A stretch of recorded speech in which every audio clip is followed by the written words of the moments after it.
BBC বাংলার সান্ধ্য অধিবেশন প্রবাহতে আপনাদের স্বাগত। আজ আপনাদের সাথে লন্ডন স্টুডিও থেকে আছি মানসী বড়ুয়া। বাংলাদেশের সর্বশেষ গুরুত্বপূর্ণ আপডেট সংবাদে আপনাকে স্বাগত। শুরুতেই সংবাদ শিরোনাম, পরে বিস্তারিত। প্রথমেই জানাবো আমাদের হাতে থাকা সর্বশেষ গুরুত্বপূর্ণ সবথেকে তাজা আপডেট সংবাদ। বাংলাদেশে দিল্লির মসনদ জ্বালিয়ে দেওয়া হবে বললেন হাসনাত আব্দুল্লাহ।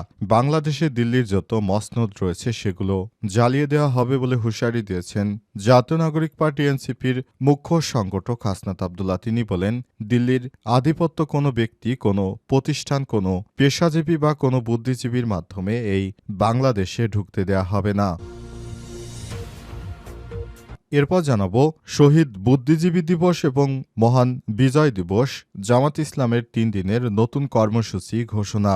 যথাযোগ্য মর্যাদা এবং ভাবগাম্ভীর্যপূর্ণ পরিবেশে বাংলাদেশে আগামী 14 ডিসেম্বর শহীদ বুদ্ধিজীবী দিবস এবং 16 ডিসেম্বর মহান বিজয় দিবস পালন করার জন্য দেশবাসীর প্রতি আহ্বান জানিয়েছে বাংলাদেশ জামাত ইসলামের আমির ডাক্তার শফিকুর রহমান। তিনি আজ এক বিবৃতিতে এই আহ্বান জানান। এদিকে বুদ্ধিজীবী হত্যাকাণ্ড দেশকে মেধাশূন্য করার গভীর চক্রান্ত বললেন তারেক রহমান। 1971 সালে 14 ডিসেম্বর দেশের বুদ্ধিজীবীদের হত্যা দেশকে মেধাশূন্য করার জন্য গভীর চক্রান্ত বলে জানিয়েছেন বিএনপির ভারপ্রাপ্ত চেয়ারম্যান তারেক রহমান। জানাবো মেজর আক্তারের জামাতে যোগদান চমক নাকি দেউলিয়াত্ম।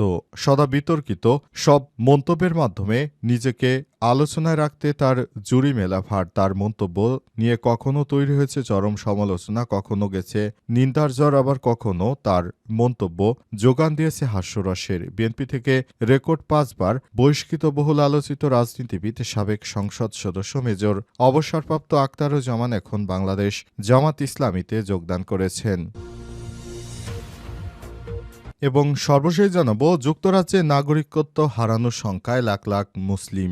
যুক্তরাজ্যে চরম ও গোপনীয় নাগরিকত্ব বাতিলের আইনি ক্ষমতার ঝুঁকিতে রয়েছে 10 লাখ ব্রিটিশ মুসলিম। একটি নতুন প্রতিবেদনে এমন সতর্কবার্তা দেওয়া হয়েছে আজ। রানিমেড স্টার্ট এবং রিপ্রিভ কর্তৃক প্রকাশিত গবেষণায় দেখা গেছে যুক্তরাজ্যের স্বরাষ্ট্রমন্ত্রীর বিবেচনায় 90 লাখ মানুষ এই আইনের আওতায় নাগরিকত্ব হারাতে পারে, যা যুক্তরাজ্যের জনসংখ্যার প্রায় 13%। এদের মধ্যে বেশিরভাগই মুসলিম। তারা বিভিন্ন দেশ থেকে যুক্তরাজ্যে এসেছিল। এরপর তারা দীর্ঘদিন ধরে এই দেশে বসবাস করার মাধ্যমে তারা মূলত নাগরিকত্ব পেয়েছিল। এখন তাদের নাগরিকত্ব মূলত বাতিল করা হচ্ছে। প্রিয় দর্শক, এতক্ষণ শুনছিলেন সংবাদ শিরোনাম, এবারে বিস্তারিত। তবে তার আগে বন্ধুরা অনুরোধ থাকবে এই সংবাদটিতে একটি লাইক দিন। এই চ্যানেলে আপনি নতুন হয়ে থাকলে আমাদের সংবাদটি দেখতে দেখতে চ্যানেলটি সাবস্ক্রাইব করে রাখুন। কমেন্ট করে বন্ধুরা আপনার মূল্যবান মতামত জানিয়ে দিন আপনি বিশ্বের কোন দেশ থেকে বা বাংলাদেশের কোন স্থান থেকে আমাদের সংবাদটি দেখছেন এবং শুনছেন। আর বন্ধুরা সংবাদটি আপনার সোশ্যাল মিডিয়া ফেসবুকে শেয়ার করে বন্ধুদেরও দেখার সুযোগ করে দিন।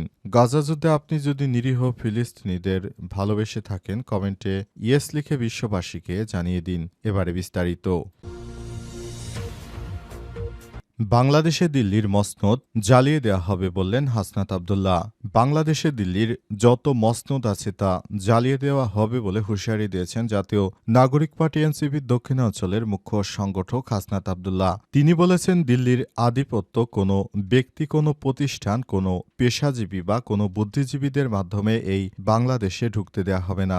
আজ 12টার দিকে রাজধানীর শাহবাগ মোড়ে ইনকিলাব মঞ্চ আয়োজিত বিক্ষুব্ধ নাগরিক সমাবেশে গণপ্রতিরোধ সমাবেশে সব কথা বলেছেন হাসনাত আব্দুল্লাহ। হাসনাত আব্দুল্লাহ বলেছেন, শুধু ওসমান হাদির মাথার ভেতরে দিয়ে গুলি যায়নি, বাংলাদেশের প্রতিটি মানুষের বিবেকের ভেতর দিয়ে এই গুলি লেগেছে। গত 17 বছর ধরে যারা কার্যক্রম নিষিদ্ধ আওয়ামী লীগের পক্ষে কাজ করেছে তারাই এখন বিভিন্ন পরিচয়ে টকশোর বুদ্ধিজীবী ও নাট্যকর্মী, সাংস্কৃতিক কর্মী নতুনভাবে সক্রিয় হচ্ছে। তিনি আরো বলেন, বাংলাদেশে ফ্যাসিস্টদের কোনো জায়গা হবে না।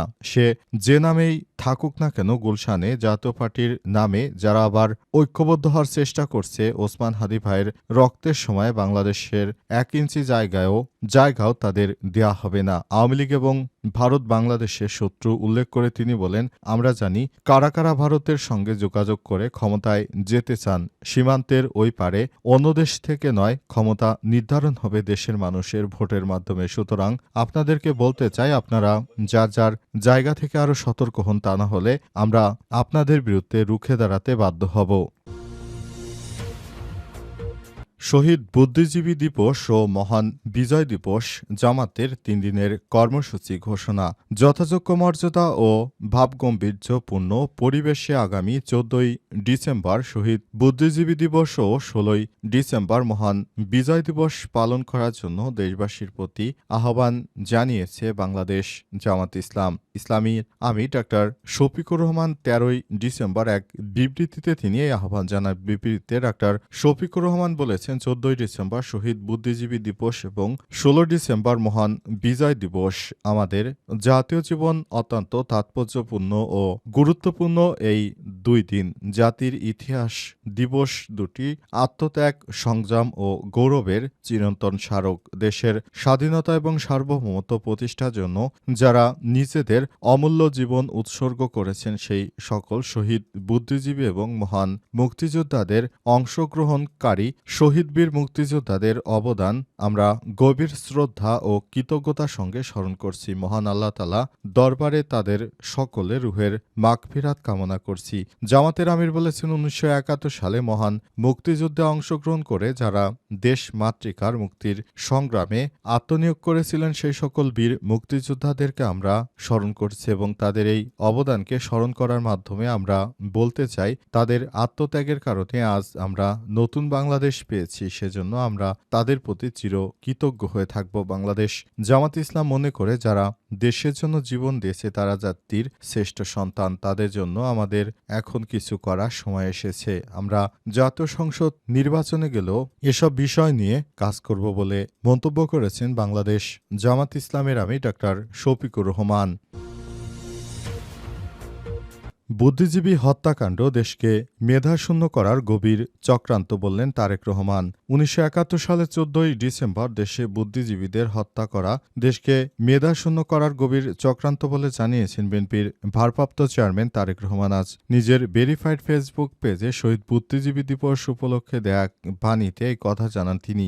বাণীতে তারেক রহমান বলেছেন, 1971 সালে 14ই ডিসেম্বর পাকিস্তান হানাদার বাহিনী এবং তাদের দোসরদের সাথে নিহত শিক্ষক, চিকিৎসক, লেখক, সাংবাদিক, শিল্পীসহ শহীদ বুদ্ধিজীবীদের গভীর শ্রদ্ধা নিবেদন করছি। তাদের বিদেহী আত্মার মাগফিরাত কামনা করছি। 14 ডিসেম্বর মূলত জাতির শ্রেষ্ঠ সন্তানদের স্মরণ। শহীদ বুদ্ধিজীবীরা দেশপ্রেমে উদ্বুদ্ধ হয়ে দেশবাসীর পাশে দাঁড়িয়েছিলেন। তারা অন্যায়ের প্রতিবাদ করেছিলেন এবং বাংলাদেশটাকে রিপ্রেজেন্ট করার জন্য তাদের যে অবদান ছিল, সেই অবদানকে কোনোভাবেই স্বীকার করতে পারেনি হানাদার বাহিনী। এজন্য তারা যে কোনো মূল্যে তাদেরকে হত্যা করার জন্য গভীর ষড়যন্ত্রে মেতে উঠেছিল। তাদের সেই ষড়যন্ত্র রুখে দেওয়ার জন্য এদেশের সাধারণ মানুষ কাজ করেছিল। 1971 সালে শহীদ প্রেসিডেন্ট জিয়াউর রহমানের নেতৃত্বে সেদিন মুক্তিযুদ্ধের ঘোষণা করা হয়েছিল এবং সেই ঘোষণার মাধ্যমে বাংলাদেশের মানুষ সেদিন মুক্ত হয়েছিল। মুক্তিযুদ্ধের মাধ্যমে এদেশের মানুষ পাকিস্তান হানাদার বাহিনীর হাত থেকে মুক্ত হয়েছিল। তবে আমাদের মেধাশূন্য করে দেওয়ার জন্য তারা যে চক্রান্ত করেছিল, সেই ব্যাপারটি আমাদেরকে এখনো ভাবিয়ে তোলে। তাই আগামী 14ই ডিসেম্বর আমরা বিএনপির পক্ষ থেকে সব বিষয় নিয়ে আমরা সভা সমাবেশের মাধ্যমে সবকিছু করতে চাই, যাতে করে দেশের অভ্যন্তরে এই ধরনের কোনো সমস্যাগুলো সৃষ্টি হতে না পারে, সেই ব্যাপারটি নিয়ে আমরা কাজ করতে চাই। মেজর আক্তারের জামাতে যোগদান চমক নাকি দেউলিয়াত্ম? সদা বিতর্কিত সব মন্তব্যের মাধ্যমে নিজেকে আলোচনায় রাখতে তার জুরি মেলাভার, যার মন্তব্য নিয়ে কখনো তৈরি হয়েছে চরম সমালোচনা, বয়ে গেছে নিন্দার ঝড়। আবার কখনো তার মন্তব্য যোগান দিয়েছে হাস্যরসের। বিএনপি থেকে রেকর্ড করে 5 বার বহিষ্কৃত বহুল আলোচিত এই রাজনৈতিক সাবেক সংসদ সদস্য মেজর অবসরপ্রাপ্ত আখতারুজ্জামান এখন বাংলাদেশ জামাত ইসলামীতে যোগদান করেছেন। আজ জামাতের কেন্দ্রীয় কার্যালয়ে দলটির আমির ডাক্তার শফিকুর রহমানের উপস্থিতিতে তিনি আনুষ্ঠানিকভাবে জামাত ইসলামে যোগদান করেন। আখতারুজ্জামান জামাতে যোগদানের খবর প্রচারিত হওয়ার সঙ্গে সঙ্গে শুরু হয়েছে ব্যাপক আলোচনা সমালোচনার। সামাজিক যোগাযোগ মাধ্যমে পক্ষে বিপক্ষে চলছে নানা রকম আলোচনা।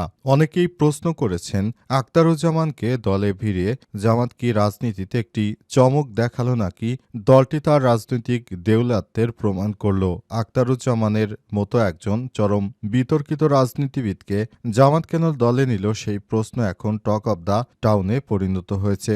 জামাতে যোগদানের কারণে সম্পর্ক আখতারুজ্জামান সম্পর্কে যা বলছে তাতে এক ধরনের হাসির খোরাক রয়েছে। তিনি বলেছেন, জামাত লাখ লাখ মানুষকে হত্যা করেছে। তারেক রহমানের এমন মন্তব্যের কারণে আমি জামাতে যোগদান করেছি, কারণ যারা এত লোক মারতে পারে তারা তো শক্তিশালী। তবে জামাতের পক্ষ থেকে বলা হয়েছে তাদের নীতি আদর্শের কারণে দলে যোগ দিয়েছেন আখতারুজ্জামান।